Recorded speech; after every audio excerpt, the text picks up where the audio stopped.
You know, when you come to London, there are various things that you can do, as I often say here on the show, for free. And you know, everybody who knows me on this show knows I like nothing better than free. But there are just things that you can see that are steeped in history, and you come away thinking, wow, does that really just go on? And when you first come to London, and you say you're on a bus and you go past these things, you want to get off because you think, well, what's that? What's that? You know, and this particular area would be an area where I would suggest you get off the bus. It's literally in Royal Horse Guards, and of course it's the Household Cavalry. Everybody knows, you know, the Royal Household Cavalry, should I say, there's a museum attached, everything, you know, it's just wonderful. And when you see the beautiful horses alongside those sterling officers looking their absolute brilliance in the red tunics and the helmets and all that sort of stuff, it's just there. It's our history, isn't it, virtually in real life, and it's gone on for hundreds of years. But now this is turning into something of a terrible minefield, the society we live in. As ever, let me explain. Good to see you today, and as ever, thank you so much for joining me. We'll have a lovely wave. Morning, good evening. Yes, I'm waving to you. Waving to you. Come on. Yes.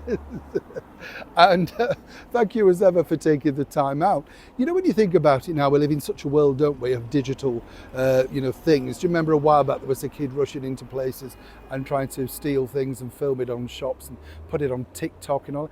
What sort of world are we living in? You know, this is the thing, isn't it? You know, no parental sort of guidance whatsoever, no respect for other people's property. That's the thing I would say. And now it's seeped into this wonderful historical tradition.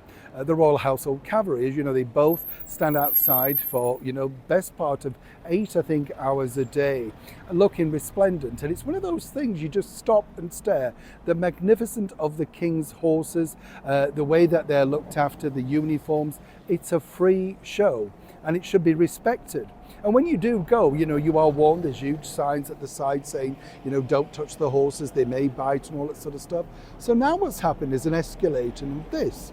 As you've seen of late, and you may have seen this in the newspapers and all that sort of stuff, people are literally just pushing their luck, where a horse has knocked somebody down, where the horse has bitten somebody, they've spooked the horse, that sort of stuff. And you might say, well, this is, you know, on a more regular occurrence. Well, it is. They're literally doing it for camera clicks, digital platforms, trying to get it online. But of course, it's at the detriment of the poor animal who, you know, they're used to a lot of people.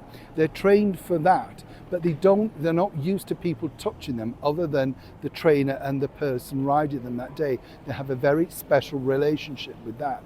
And where it gets really annoying is when you see these kids going up there trying to annoy the horse or trying to just get it to flinch so it will throw the officer off.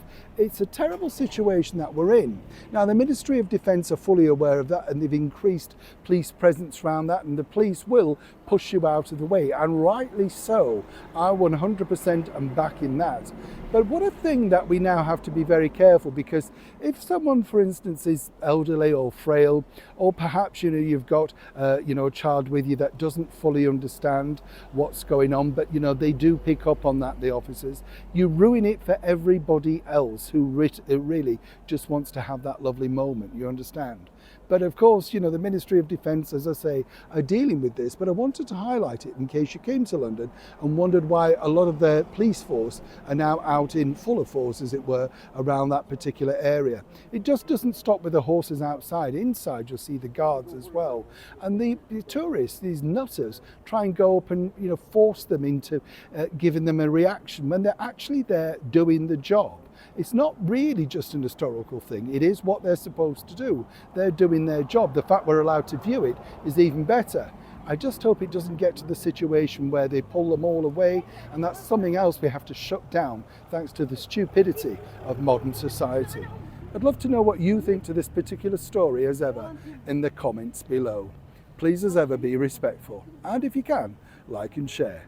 Neil Sean in the very heart of London.